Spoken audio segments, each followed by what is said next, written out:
Content warning. This video discusses lore that has been largely retconned from Warhammer 40,000 canon.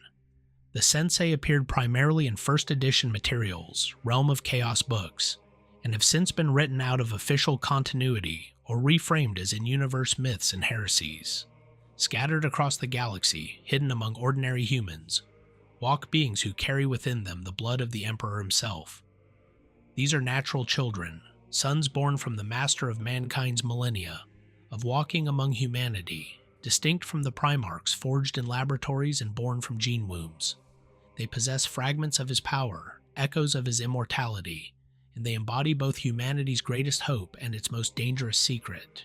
These are the Sensei, the Emperor's biological offspring and living proof that the God Emperor was once human enough to sire children through natural means. The old lore held that they served a purpose beyond simple lineage, potential fuel for his rebirth, beings whose sacrifice might one day transform him into something even greater, or replace him entirely. Yet they remain one of the most mysterious and controversial elements in all of Warhammer 40,000 lore, present in the game's earliest texts before being written out of canon or reframed as Tzeentchian deception.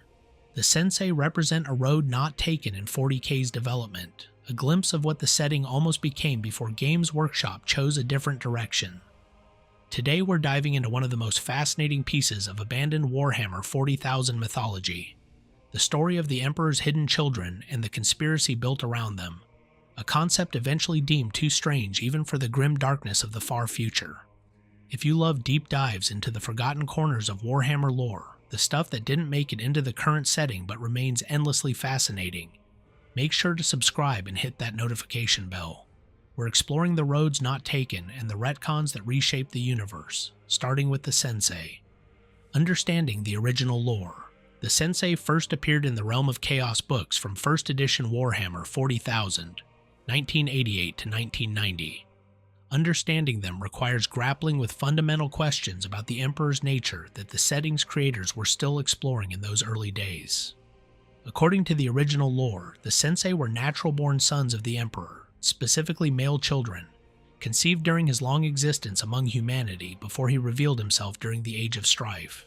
Unlike the Primarchs, who were artificially created using the Emperor's genetic template combined with warp-based enhancement, the Sensei were a case of direct biological inheritance. This inheritance produced distinct traits absent from baseline humanity. Immortality. They possessed true agelessness, unable to die from natural causes though they could be killed by violence. Their wounds healed with inhuman speed. Psychic blankness. The Sensei carried none of their father's psyker gifts. They were psychic blanks, invisible to psychic detection, including to the Emperor himself. This meant the Master of Mankind was completely unaware of his own children's existence. Immunity to chaos. The Sensei existed in a state of spiritual purity that made them invisible to warp predators and immune to chaos corruption. They experienced no hate, bitterness, or irrational anger, the emotions that feed the dark gods. Infertility. The Sensei could not have children of their own. The Emperor's bloodline ended with them. The Mark of the Star Child. Each Sensei bore an invisible mark that connected them to the Star Child, the portion of the Emperor's soul cast into the warp.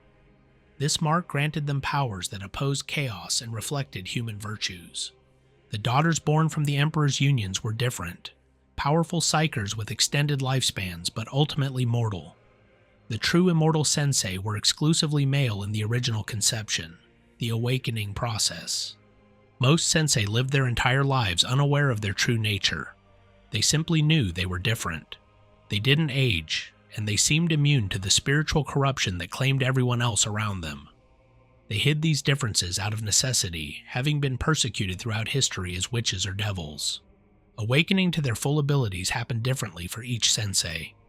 Many met another, more experienced Sensei who could explain their nature and teach them to access their latent powers. Others pieced it together themselves through decades or centuries of travel and experience.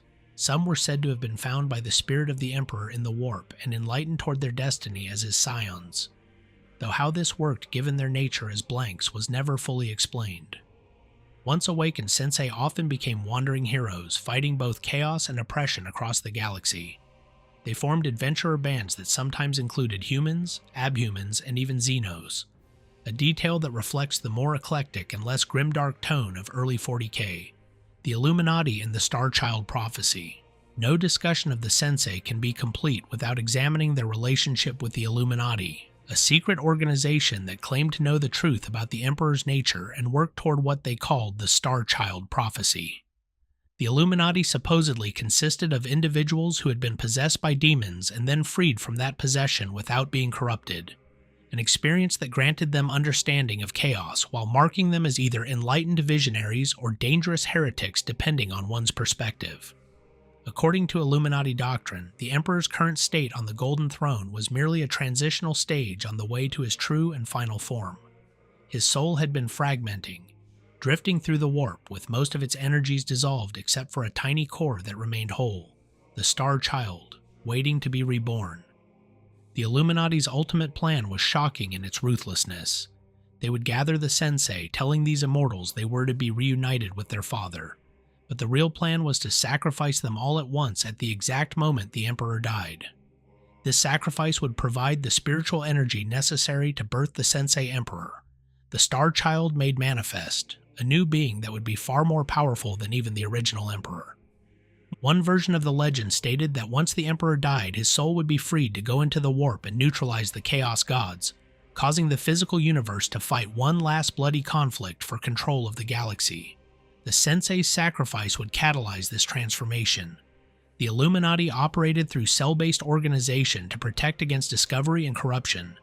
They claimed that the current Imperial establishment, including the High Lords of Terra and even the Adeptus Custodes, stood in the way of humanity's true destiny, while posing as its protectors, putting them in fundamental opposition to virtually every official Imperial institution. The Grey Sensei. Not all Sensei remained pure. Some fled to join the forces of chaos, becoming Grey Sensei, among the cruelest of the Dark God's servants. How being supposedly immune to chaos corruption could fall to it in the first place was never resolved in the lore, one of many internal contradictions in the Sensei concept. Inquisitorial response. In the fragments of lore that addressed Imperial awareness of the Sensei, the Inquisition's response was predictably hostile. The Sensei were viewed as dangerous mutants and unbound blanks who, even if not in league with chaos, were undermining humanity's defenses by operating outside Imperial control. The Ordo Malleus supposedly established the Eternity Project to hunt down these immortal threats. Most Sensei were forced to operate as outlaws, their inherent nature as fighters against oppression only strengthening their resolve to resist Imperial persecution. An inquisitorial report referencing the Sensei purges was folded into the setting's 3rd edition era material, by which point the lore had been significantly recontextualized. The Retcon, from canon to heresy. By the late 1990s and early 2000s, Games Workshop began moving away from the Sensei concept. The lore was quietly dropped, and when it was referenced in later materials, it was reframed as an in-universe myth or possible Tzeentchian deception. A notable example appears in later sources where an inquisitor named Fortes investigates a cult called the Temple of the Star Child on the world of Level Nor 4, whose members claim to be Sensei. Fortes ultimately rejects their claims because of the cult's ties to rebel humans, abhumans, and Eldar, suspecting the whole thing might be a Tzeentchian plot with the Architect of Fate masquerading as the Star Child. This shift reflects several changes in the setting's direction. Tonal evolution.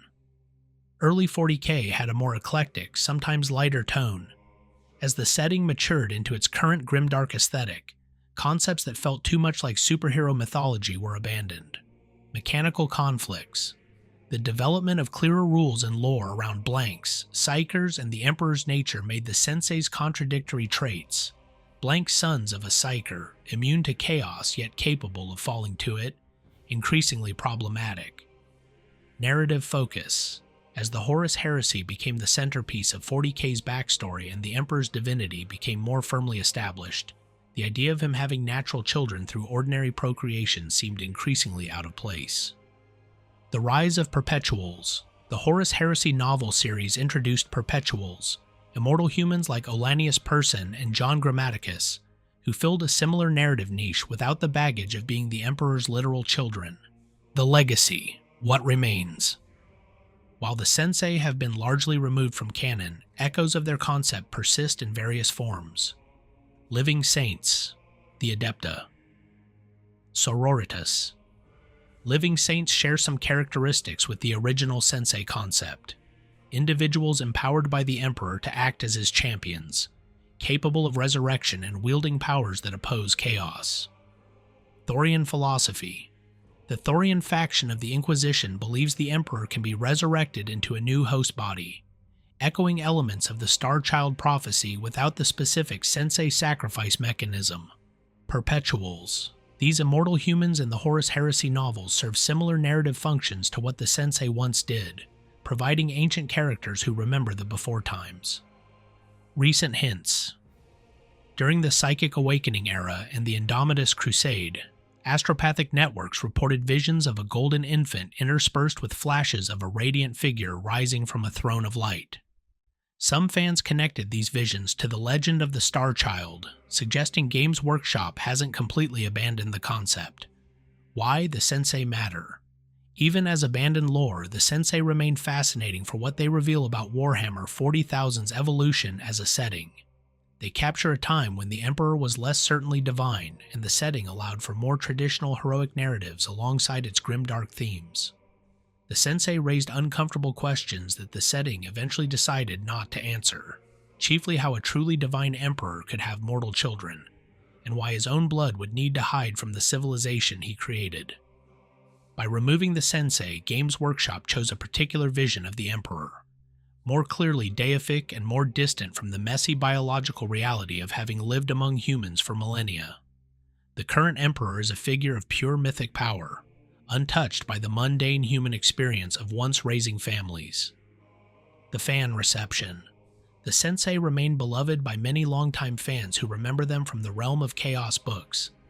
For these fans, the Sensei represent the weird, wonderful creativity of early 40K before the setting's lore became more standardized.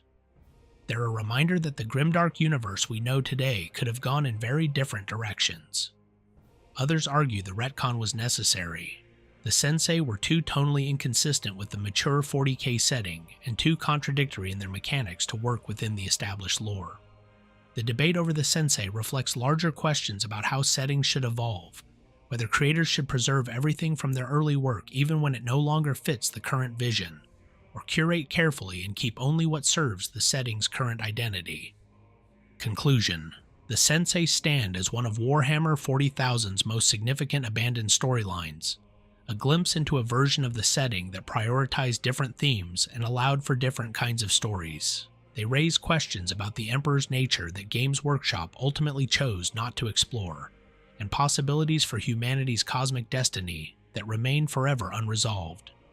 Whether you view their removal as a tragic loss of creative ambition or a necessary evolution toward a more coherent setting, the Sensei remind us that the universe of Warhammer 40,000 is a constructed thing, shaped by creative decisions and changing visions over decades of development.